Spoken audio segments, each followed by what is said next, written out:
What if I told you that we have a 37% chance of a 9-point magnitude earthquake hitting us right now? Are you prepared at home? Can you even fathom the aftermath this destruction would cause?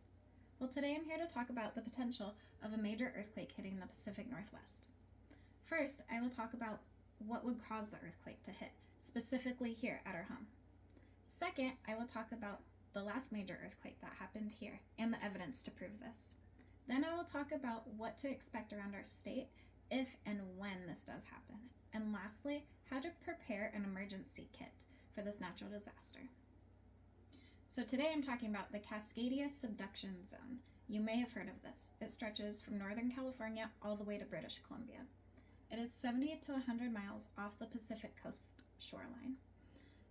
As you can see in this picture, the subduction zone is at a plate boundary, where two continental plates are not only colliding, but one is being subducted beneath the other one, causing major earthquakes, volcanoes, and this is how our Cascadia mountain range was created. The last Cascadia earthquake happened on January 26, 1700, 322 years ago. There's a lot of evidence to prove this. To begin, we have our Native American stories, and these stories correlated between different tribes that were not connected at all along the whole coastline from Northern California all the way to Canada. They talked about the earthquake, they talked about major tsunamis happening within a recent time. We also have Japan's records. They kept very strict fishing records. And you can see in this picture that a major earthquake here in the Pacific Northwest would cause huge waves over on the Japan coastline. We also have our geologic evidence of plate boundaries and our history of our plate boundaries. This earthquake, on average, hits about every 500 years. So there's a 1 in 10 chance of this happening within the next 50 years, because the last one was 322 years ago. In Oregon, if we have a 9.0 or higher magnitude earthquake, we can expect 2 to 4 minutes of shaking.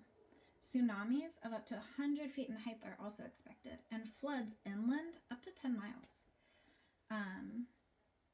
As you can see in this picture, populations are expected to be isolated, and these are the populations in our society that are expected to be isolated due to landslides, liquefaction, and damage to our bridges. A new report shows huge oil spills in Portland if an 8 to 9 magnitude earthquake is to hit here.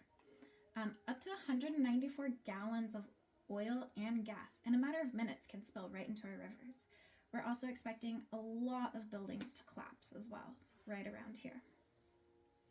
The CDC recommends 1 gallon of water per day per person, preferably 3-day supply up to 2 weeks, if possible, if not more. Try to have 2 weeks worth of food on hand for everyone as well.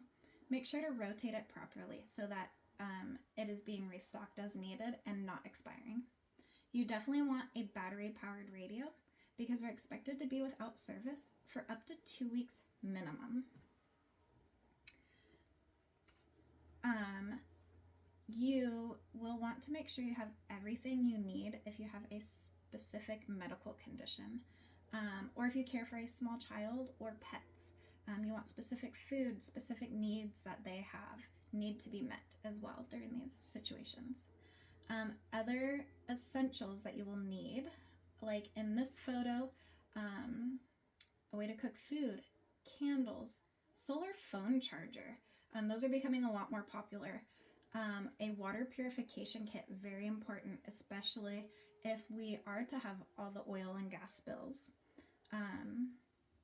You want extra flashlights, lanterns, ropes, especially a first aid kit. These are only the basics. This is just to begin.